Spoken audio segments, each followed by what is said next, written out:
One of the things that I like to always say that we try and do is make your work feel like skiing. And that state has a neurophysiological signature that is correlated or attached to it, or that shows up with the state. And there's no reason from a neurobiological standpoint that you can't replicate that neurophysiological state in a totally different activity, like working. That was Rian Doris, COO of the Flow Research Collective. In this episode, Rian Doris explains how you can use the tools of elite athletes and military operators to get into flow and get more out of work. The first thing I want to ask you about is the relationship between focus and productivity. Can I be productive and be on top of my notifications on my phone and all that? It's a good question, man. The way I think about it is that, well, firstly, there's a difference between focus and flow. And flow is obviously what we work around and teach people how to get into. But essentially, when you focus for a long enough period of time, you will end up driving yourself into a flow state. Now, you could get into flow, which is a state that's even beyond focus, where there's a whole physiological shift taking place where performance dramatically improves. You could get into that state, which is a state, again, beyond focus, doing things that aren't actually going to move you towards your goals. You could get into flow potentially reading the news. You could get into flow while committing a crime. You could get into flow while video gaming. Yeah. It's a huge example. Yeah. So the activity that you get into flow or are focusing when doing is absolutely important. And in other words, so you could be very focused playing a video game, committing a crime, robbing a bank or whatever it is, but arguably those aren't actually productive activities, you know? So you've got the way I like to describe it is accurate focus or accurate flow states, which is the idea of getting into a flow state while doing a thing that is actually going to move you towards your goals and is productive dependent on what you're actually optimizing for. Right. And so with the flow state, that's like the dream state. How would you describe that as someone who's in this business? Because I think probably a lot of the people who are listening are familiar, but maybe a few are like, what does that mean exactly? Or it sounds kind of woo-woo.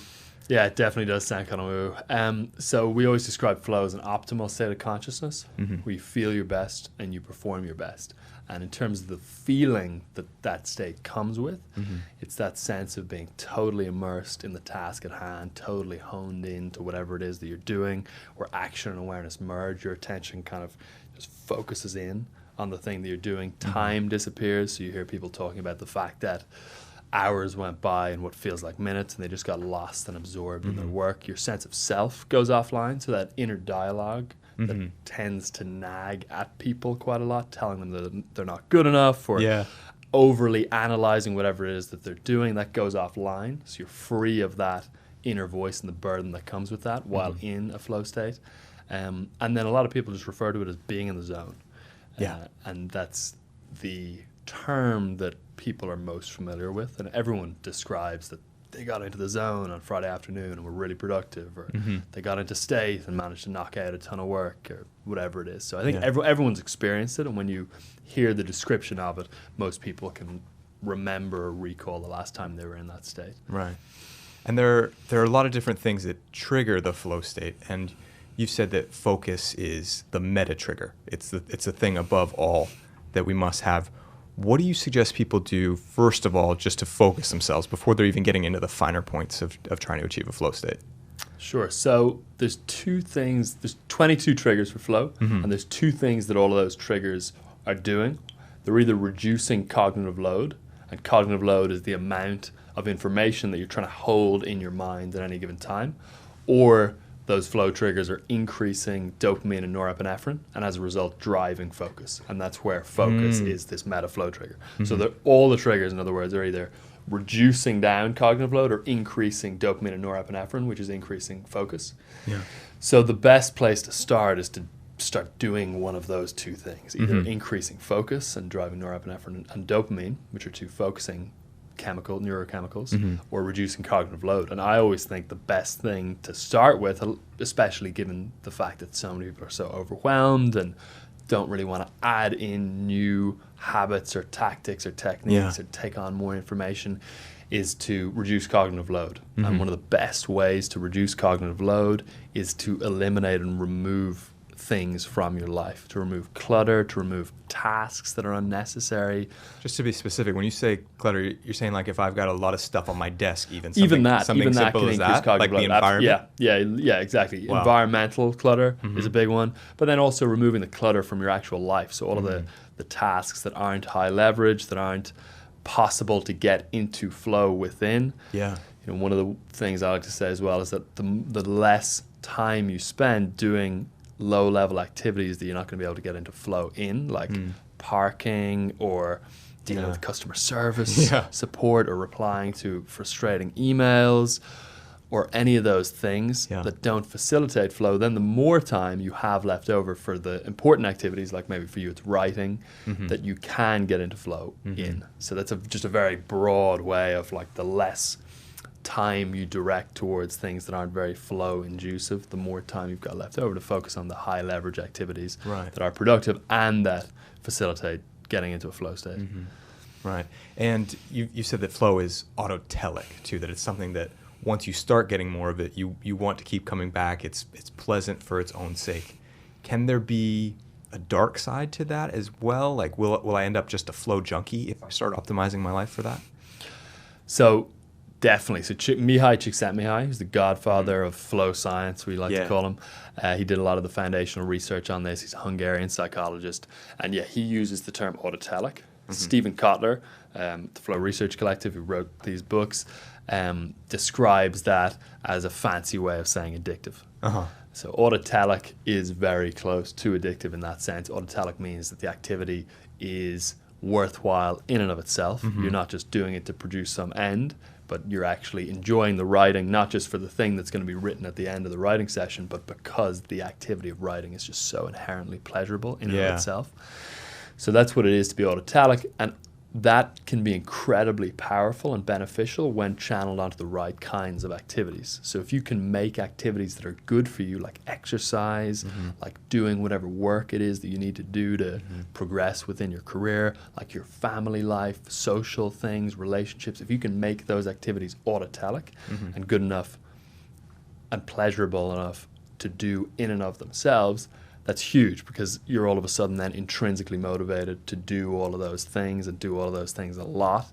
And that's great. But if you're getting that autotelic sense where you're just pulled back into doing the thing on activities that aren't going to benefit you or that are going to harm you, like, again, a simple example is video games. When people get video game addiction, it's actually usually what's happening is the autotelic element of the flow state that they're getting when they're playing the video games is getting so strong and out of control that they just want to keep playing the damn game because it feels so good, and they can just go and go and go and go. And generally video games aren't really being done for an end. The end is obviously to level up within the game, but there's not an end outside of the game that they're actually pursuing.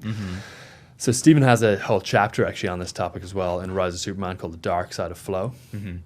And he talks about as well how that autotelic desire to come back for the activity, to pursue that state of flow, which is so pleasurable and exhilarating more and more and more, results in action and adventure sports athletes, for example, pushing too hard, taking risks that are too big, jumping off mountains that are too high, and injuring or killing themselves as a result of it for the pursuit of more flow.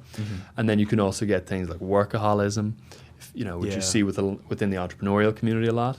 Guys who just, or women obviously, who are loving building their companies so much because it's such a strong sense of flow that they just get totally overrun by that and end up working way too hard and burning relationships and damaging themselves.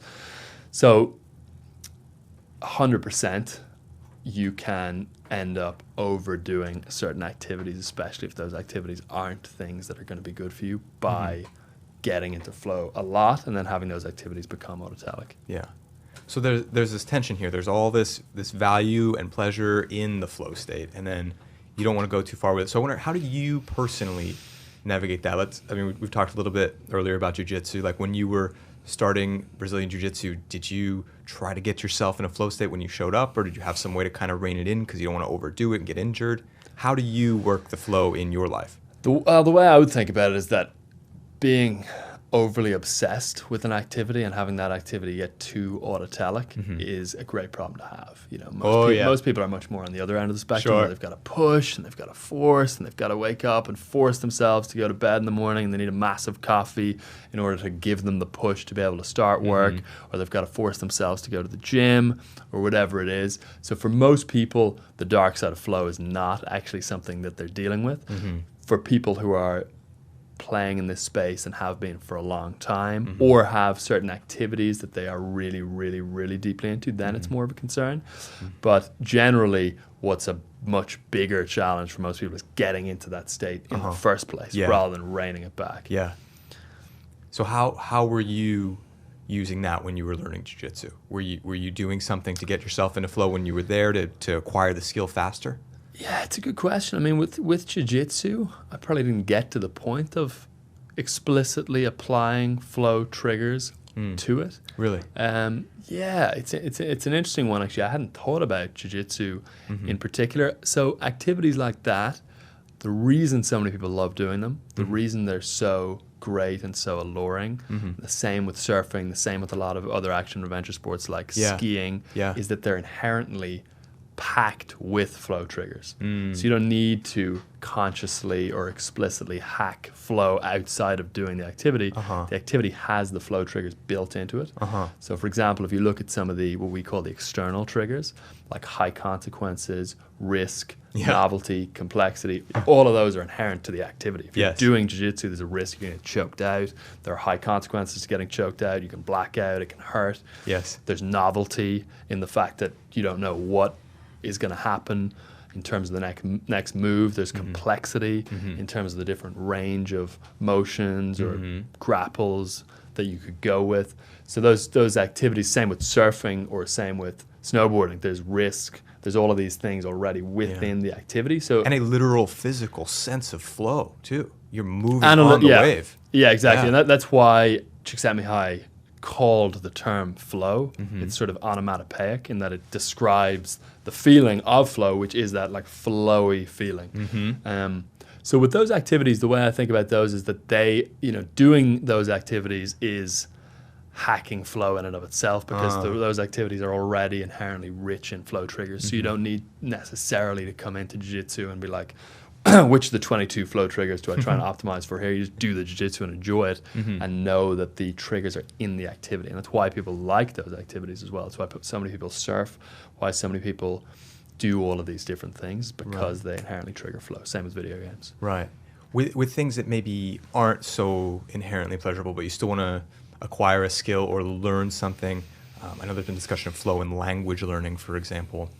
How could you be working those triggers and working things to better acquire that skill? Yeah, it's a great question. So one of the things that I like to always say that we try and do is make your work feel like skiing. Because from a neurophysiological standpoint, that state that people love, that they get into when they're doing all of the other activities we've been talking about, like surfing, skiing, doing jiu-jitsu, it's the state that they're after, the state of flow, more so than the activity. They don't necessarily like the activity. They like where the activity brings them, which is into that certain state that they're chasing. And that state has a neurophysiological signature that is correlated or attached to it, or that shows up with the state. And there's no reason from a neurobiological standpoint that you can't replicate that neurophysiological state in a totally different activity, like working. But when you're doing an activity like working that maybe is inherently less rich or potent in flow triggers, that's when you need to start consciously layering in the flow triggers, which is what you're asking. And so what three of the big ones that we talk about are clear goals, the challenge skills balance, which you may have heard about, and then immediate feedback. And so that's an example of three psychological triggers that you would want to deploy within your work to make your work more flowy, so that you can start to get into the same state when you're working, even if it's just computer work and email, as you're getting into when you're skiing or when you're video gaming or when you're doing jiu-jitsu or whatever it is. And so there's lots of different ways you can deploy those triggers.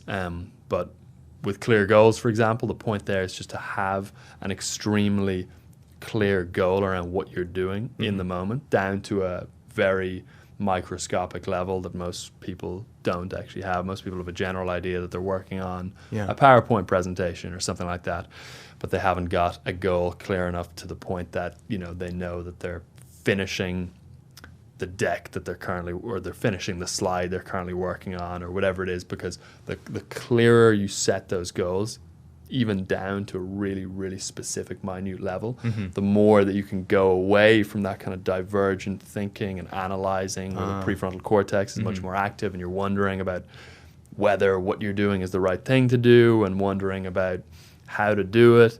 And that part of your brain and that kind of cognition can shut down because the goal is so clear. There's no wondering, there's no questioning, there's no high-level analysis, so you can just execute and go straight in and drop into flow much more easily when you have clear goals like that set. So that's just one example. Yeah. How would you use that in things that might seem ambiguous to set a goal? Say in surfing, where you show up and you don't know what the surf is going to be like or how many waves you're going to catch that day. How do you manipulate that to best have that clear goal? Well, again, with something like surfing, personally at least, I wouldn't even bother trying to, because again, surfing has all these other flow triggers like novelty, complexity, unpredictability, risk in it already. So you don't necessarily, I don't think, need to layer those triggers. Yeah, you're going to get into a flow state anyway when you're up. Yeah, exactly, because you're plucking all of these different triggers. So there's 22 triggers in total. There are psychological triggers, there's environmental triggers, creative triggers, group flow triggers, and so you don't necessarily need all 22 to be present at once. You sort of need to pluck a number of triggers to be able to get yourself into that state. And with surfing, again, you've already got like 5 big ones active within the activity in and of itself. So you don't necessarily, I don't think, need to set clear goals on top of that. One that is relevant to surfing that is also relevant to work would be the challenge skills balance. Yeah. And that's the idea that flow exists at the sweet spot between boredom and anxiety, which you may have heard before. So you want the activity or the task that you're doing to be the perfect level of stimulation, where it's just not too hard for your current skill set, which would propel you into anxiety and a stressed state, but it's also not too boring to the point that it's not stimulating. So when it's just about difficult enough, when you're in that sweet spot between boredom and anxiety, where the challenge level is just above your existing skill level, then you're much more likely to get into flow. And you can definitely apply that within surfing by the length of your surfboard and by the size of the waves and the conditions that you're going out with and the moves that you're trying to, you know, pull off on the wave and things like that. And you can obviously also apply that to work pretty easily as well by increasing and decreasing the challenge level of what you're doing. Right. And I think Stephen had maybe written that in the research it's something like just 4% more than what you're normally at. Yeah. Which maybe not in everything we quantify by 4%, but I think that gives most people an idea. Exactly. Of what that just a what push. That feels like. It's just a little. Just a little push, exactly. But you want to constantly have that little push. Yeah. Whereas a lot of people, maybe when they start their job, it's 60% harder than what they're able to do, and they're just totally overwhelmed for the first 3 weeks, and it's stressful as hell, and then it can't keep up. And then they get a hang of it, and then they try to make it as manageable as possible, but then overdo that, and the job becomes understimulating and boring and not challenging enough, and then they've locked themselves out of flow on the other side. So they're like oscillating much too aggressively from way too difficult to, I don't want this to be hard at all, I don't like being in a challenge state, it's too overwhelming, and then they've made it too easy, and then they've not gotten into flow here, and they're not getting into flow there. Right, missing an opportunity. Yeah. Rian, what got you into all this? Was it I've heard you talk a little bit about a head injury you had, or was it the great surf in Ireland that I'm learning about? what was it? That's a good point, actually. I suppose the surf in Ireland definitely did have an impact on it. Really? I was definitely addicted to surfing when I was even about 13. My mum would drop me off at the beach at like 9 in the morning, and I'd surf until it was dark, basically, and getting very much so into these states throughout the whole process. But what got me into it personally was I had a head injury when I was 13. I went down a 100-foot vertical water slide and tried to somersault off the bottom of the slide, and I semi-rotated, so I didn't fully somersault, I just went a little bit over, and then I hit the top of my head off the concrete bottom of the pool, which was only about 3 foot deep, and the slide's about 100 foot, pretty much vertical, so it was an extremely high speed impact, and that head injury resulted in about 7 years of what they called a post-head injury syndrome, where it's this undiagnosable set of extremely debilitating symptoms like chronic fatigue, nausea, blurred vision, a total inability to exercise without bringing up all of those other symptoms. So it was brutal. Basically, I missed a whole year of school the year afterwards. I couldn't remember the name of my favorite band. I couldn't remember the name of some of my friends, even with suffering with severe amnesia. And those symptoms, those acute symptoms, alleviated a little bit. And the other symptoms persisted, though, the whole way through my teen years. So I couldn't surf, I couldn't play rugby, definitely couldn't do jiu-jitsu. And that was tough. And I got, as a result of that adversity, very deeply into personal development, peak performance, even spirituality in certain ways at the time. Came across Stephen's book, read The Rise of Superman, became obsessed with this idea of flow and gaining 500% increase in productivity, and the fact that it was the source code or the epicenter of human beings performing at their best. And there was something about the contrast of the debilitated state that I was in at the time relative to this description of such a peak state where everything is functioning so optimally and you're so at the top of your game, that I think must have sucked me in, because I was like, oh my God, this is what I want. Relative to being, exhausted all the time, having terrible memory loss, feeling like absolute, terrible. It was a very appealing idea, being able to get into that peak state. Yeah. It's interesting you say that. Now hearing you tell the story, I'm reminded, I've heard Stephen tell his own story as well. Very similar. He had a debilitating illness. He was really only functioning maybe an hour a day. Yeah, and totally. It was getting out and getting into flow states and having friends just push him on a surfboard, it seemed, that really got him invigorated again. Yeah, so Stephen had Lyme disease. And funnily enough, the symptoms of Lyme are extremely similar to the symptoms that I had after the head injury, to the point that even doctors who I've talked to more recently after those symptoms cleared up had thought retroactively that I may have even had undiagnosed Lyme, potentially as well, which would be a crazy coincidence. Right. So, which is wild. But yeah, Stephen definitely had the same kind of symptom set that was extremely debilitating. And then I think he probably also had obviously a similar appeal to flow relative to that debilitated state. Yeah, it's amazing you guys have these sort of parallel stories, and now you're in business together. One thing that comes up with this stuff too is, what is your take on flow and use of drugs, alcohol? Is there a magic pill or a mushroom or something that's going to help me to get into this flow state? I have a friend actually at the moment who is working on creating conscious, flow-inducing drinking environments, which I find hilarious. Oh, really? So much of the sort of new age community and stuff like that is so anti-alcohol. Yeah. And he's trying to, which I think is a great idea, rebrand alcohol as in almost like a cacao ceremony format. And have people, drink and open up and be vulnerable, which I think it's going to work for me. I think it's a great idea. But in general,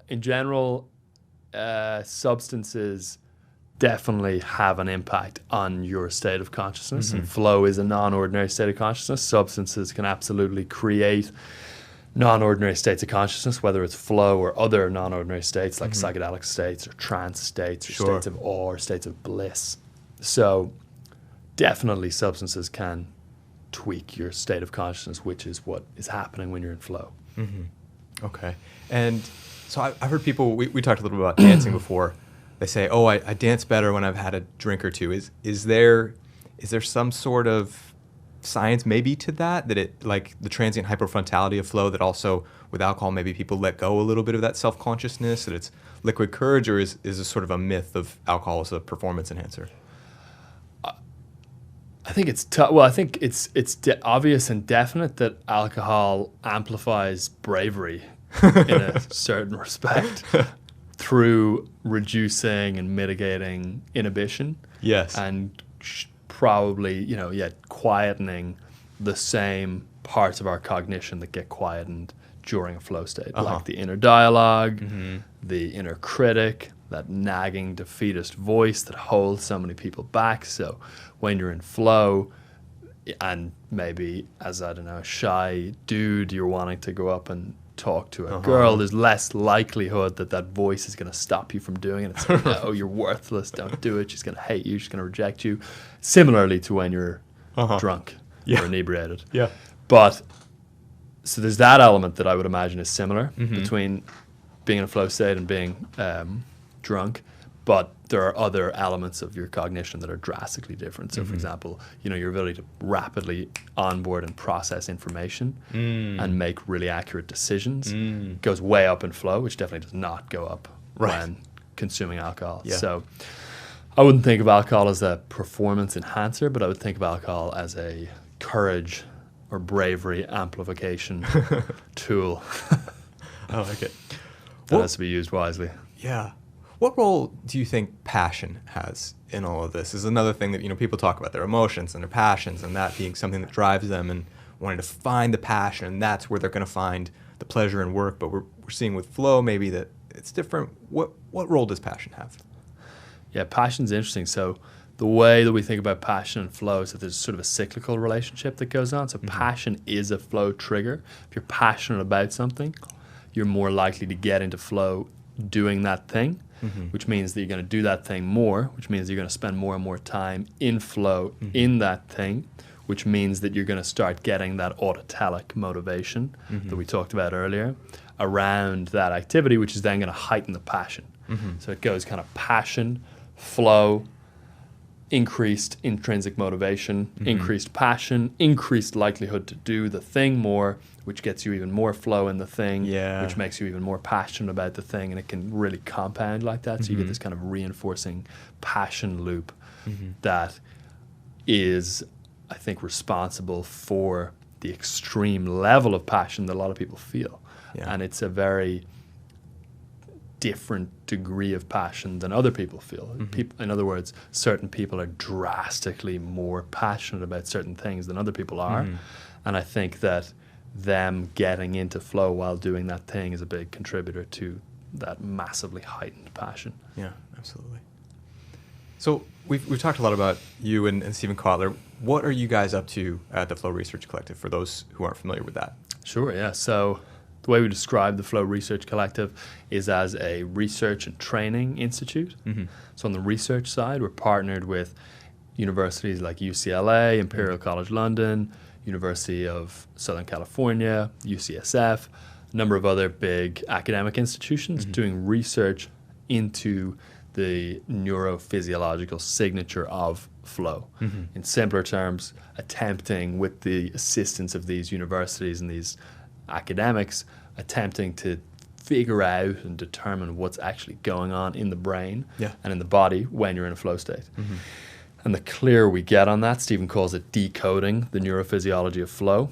The clearer we get about what is actually happening in the brain and the body when people are in flow, the better we can get at training it. The more effective you can get at training it and reverse engineering that state. So that's the goal on the research side. On the training side, we've tried to and are in the process of building what we think is going to be the world's most highly credentialed team of peak performance coaches. So all of our coaches are either neuroscientists or psychologists at a PhD level, and they've also all got really good experience working with high performers over, in many cases, decades. And so we've wanted to shake up the coaching industry in that respect, from an industry that has low to no barriers to entry, where you can go and pay $795 and do a 2-day workshop and then be a coach, to having a team of coaches who are all extremely credentialed to the degree of being at the PhD level and have the experience coaching. And so they work with our clients, who are mainly entrepreneurs and executives and other leaders who want to level up their performance, to help them reduce stress, overwhelm, burnout, which are often the biggest things they're challenging with, and spend more time in flow so they can get more done in less time. And they do that through a hybridized coaching program that we have, which involves this combination of one-on-one coaching from one of our psychologists or neuroscientists, with content, which is delivered by myself and Stephen, with app-based behavioral tracking and group coaching and stuff like that. So it's this kind of, intermingling of different elements. Yeah. So for people like me who are always keeping up with this and always reading every new book Stephen puts out, what's the latest that you guys are finding in your research? Like what's the new stuff that we should be looking out for? Well, one thing I would look out for definitely is Stephen's new book, which is The Future is Faster Than You Think, with Peter Diamandis. And that's an amazing, chilling book in some respects, exciting in many respects, freaky in other respects, but it's called The Future is Faster Than You Think, which is an extremely accurate, literal title, because they basically chart what's going to happen over the next decade to 100 years in terms of technological advancement. And it is insane the speed at which, at least they think, technology is going to start disrupting and totally changing the way that we live and we work. Yeah. And what we notice more and more is what Stephen calls the high flow advantage, which is the idea that as all of this massive technological change is taking place, as things are switching up so much more, we need the ability to focus and get into flow more and more and more, because the problems that we're having to solve are increasingly complex, increasingly dense. Things are happening at a faster and faster pace. Competition is higher than ever. And so we need this ability to be at a peak mental state more than ever. But the counter side to that is that it's harder than ever to focus for long periods of uninterrupted time so that you can get into flow. So it's simultaneously more necessary than ever to be able to get into flow, to solve the big, challenging global issues that are increasingly coming up and are coming at a faster and faster pace. It's more important than ever, but it's also more difficult than ever because we've got such invasion from technology in terms of smartphones and distraction and chaos and busyness and noise. And the idea of the high flow advantage there is that if you can learn how to get yourself into that state of flow for hours, ideally every day, working on really high priority things, you're going to have a massive advantage over everyone else who is caught up in the noise, chronically, incessantly distracted, overwhelmed, dealing with information overload. So there's that huge advantage there if you can basically harness the power of flow. Yeah. What is that advantage in problem solving? I think we talked a little bit about it in terms of productivity and skill acquisition. How does it play into problem solving? So research done by Advanced Brain Monitoring and DARPA down in San Diego, or near San Diego, I believe, found that learning speeds, or skill acquisition speed, increases by up to 490% with snipers when in a flow state. I know you're in that whole space in general, which is just an indicator that when you're in flow, you learn much more rapidly. You synthesize information much more quickly. For sure. And you put ideas together much more quickly. So lateral thinking, the ability to link disparate ideas together, increases much more. So you get much better at that. And that skill is becoming increasingly necessary as we move on. There's a great book called Range by David Epstein. Yeah. I don't know if you know that one. Had him on the show. Yeah. Oh, Great really? guy. Amazing. Yeah, amazing. Well, his whole hypothesis is that more and more we need a range of skills, that skills aren't going to cut it anymore in the 21st century, but that meta skills are required, because meta skills don't change, whereas skills are going to become increasingly redundant, necessary, and then redundant, necessary, and then redundant. So if you hit yourself to specific skills, you're going to be made redundant rapidly.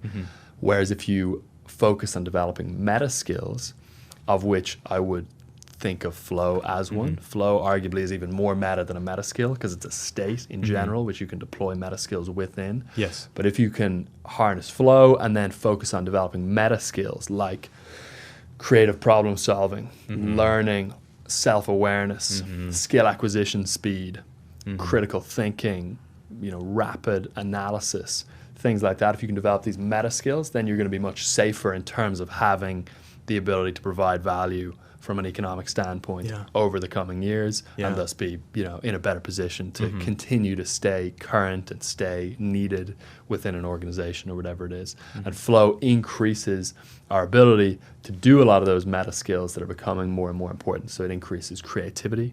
Research done at the University of Sydney found that flow increases creative problem solving by over 400%. And then Teresa Meeble, who's a great Harvard psychologist who focuses on creativity, found that when you get into a flow state, your creativity actually spikes for up to 3 days after the state itself. You get this kind of longer term increase in your creativity in general. And then flow increases productivity. As we said, it increases learning. So it's going to enhance your ability to deploy all of these meta skills as effectively as possible, which is becoming more and more important. Mm-hmm. Rian, before we get to my last topic, if people want to know more about where you're headed with all this and want to look for you online, where should they find you? Sure. So flowresearchcollective.com is the first place. And then if you go to flowresearchcollective.com/flow blocker, we've got a really helpful little free diagnostic there that actually just lets people find out what the biggest thing blocking them from getting into flow frequently is. So it's like a self-report questionnaire that's helpful. So you could take that at flowresearchcollective.com/flow blocker, and then our trainings, you can apply to those at zerotodangerous.com. Cool. So that's the best. Yeah, those 3 links. Cool. We'll put links to those and to Stephen's new book down in the show notes for anybody who's listening. And the final topic that I want to get into, Rian, is what do you think a leader can do to set up their team for more flow? First thing I would say is start letting your people actually work. So that's the biggest one. Yeah. Is the degree to which leaders ironically interrupt the people they're leading and stop them from getting the damn work done that actually matters is insane. I mean, the degree to, like, requiring people to email you back within 30 minutes on Slack, things like that, just literally outright make it impossible for a team to get into flow. You can't get into flow properly, or in any deep, significant way at least, while you're checking or scanning Slack or email every 15 or 20 minutes. So the first thing I would say is leave your team alone. Specifically, is there a time? Is there a time period? Yeah, about minimum 90 minutes of uninterrupted attention, minimum. Ideally, I mean, the ideal scenario, what I aim for is 9 hours a day in flow. That's like a very extreme end of things, but I try and do a 3-hour block, flow block, I call it, or Stephen calls it as well, where I'm totally undistracted. I've email off, everything off. Yeah. Then I'll dip back into email a little bit. I'll do a little more kind of recovery stuff, and then I'll try and do another big 3-hour burst with everything blocked off, just focused on the thing that I'm doing.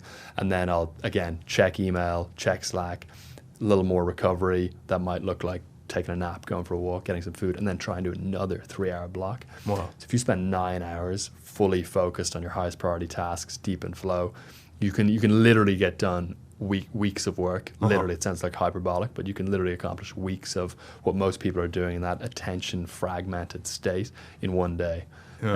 So that's the first thing I would say to leaders, is just let your people actually work and do the things that you're supposed to be leading them to do in the first place, and get communication policies around that to facilitate that as best as possible. And very much so related to that is autonomy. Autonomy is a flow trigger. Yeah. You pay attention to what you actually have control over. So micromanagement, for example, totally destroys flow because it inhibits autonomy. So the other thing would be to let your people complete the things that you're delegating to them in a way that gives them some freedom, some creative expression, some room to accomplish those things, and give them as much autonomy as possible. That's going to drive and increase flow significantly. So the space and the time. Exactly, yes. Yeah. Space and time. Yeah, space being autonomy, time being, lack of distraction and things like that. Okay. And then if we got meetings and things for the team, are there group triggers that we could be pulling on so that collectively we're all getting better results from when we work together? So yeah, with communication and group flow, the first most important thing, just related to what we just mentioned, is ensuring that individual work time is batched and cleanly separated from group work time. So a lot of the advocates of collaboration in the workplace get that mixed up, in my opinion. Yeah. They advocate for this state of semi-communication all the time, which just means that you can't get into a group flow state, and you definitely can't get into a flow state on your own trying to work. You're just in this like constant two state. monitors, you got your work, yeah, and then your email up, and on then the you got monitor. your coworkers all around you in a big open office, making noise on the phone. coming over asking you a question. Then you go over ask them a question. You never get into a group flow state. You definitely never get into a singular flow state. Yeah. So what you need is to batch and separate those out. So for example, maybe the first 6 hours of the day, no meetings. And then you can have a 2-hour amazing deep dive or whatever you need to at the end of the day, but they need to be cleanly separated so you can fully go to one end of the spectrum or other. And then for the group flow triggers, there's a book called Group Genius by Keith Sawyer, who's a psychologist at the University of North Carolina, and he has identified 10 group flow triggers. So one is shared goals. So the more that the team is aligned around the same goals, the more likely they are all to get into a flow state when doing a weekly, stand-up or whatever it is. Shared risk is another one. So that's why startups are so flow prone, because people are all in it together. They all have loss on the line together. Right. So that's another big one. And there's 8 other great ones that he maps out, which people can go into. They're all like very practical. Yes and is another one. And that's the taken out of improv. That's the idea of, rather than when someone suggests something, just saying, nope, we're not doing that because of this. You say yes, and you ensure that all communication is additive. Even if you don't agree with them, you try and attempt to at least see where they were going with their thinking and agree. And then if you need to, disagree afterwards, but you're always additive in your communication. You're always saying yes and this. So that's another big one as well. Yeah, absolutely. I mean, improv is flow. Good improv. Improv is exactly another example of an activity that's extremely inherently deep and rich with flow triggers, because again, there's risk. Yes. All the group flow triggers are on board there as well. High consequences. So improv is highly flow inducing. Rian, what do you hope to achieve with all this work that you're doing? At the moment, at least, what I'm most passionate about are really tangible results for people. So being able to use this stuff so that they can finish work at 2 p.m. every day rather than at 8 p.m. and have more time to look after their health and do other things they want to do and spend time with their family, or someone who can now cut their work week down by 2 full days because they've gotten so much more productive by leveraging these tools. So at the moment, what I'm most passionate about is the simple, grounded, tangible, non-negotiable benefits versus the higher level stuff that is also amazing. But what I want us to have happen is just be getting these amazing, like, concrete results of now I never have to work Fridays again in my entire life, because my ability to get what I need to get done has increased so much. Or these kinds of results are personally what I'm most passionate about. And then long term, I want us to keep building and growing the company and keep scaling things up so that we can have more and more reach. Our mission is to build the world's most effective peak performance training to help more of the world spend more time in flow. So constantly achieving that is definitely the goal. Yeah, it's really exciting. Rian, did we cover everything you wanted to cover? Is there anything else that you're like, man, the world needs to No, that was hear great. This? Yeah, that was fun. Yeah, cool. absolutely. Well, thank you so much. Yeah, thanks, man. Thank you, bro. Appreciate it.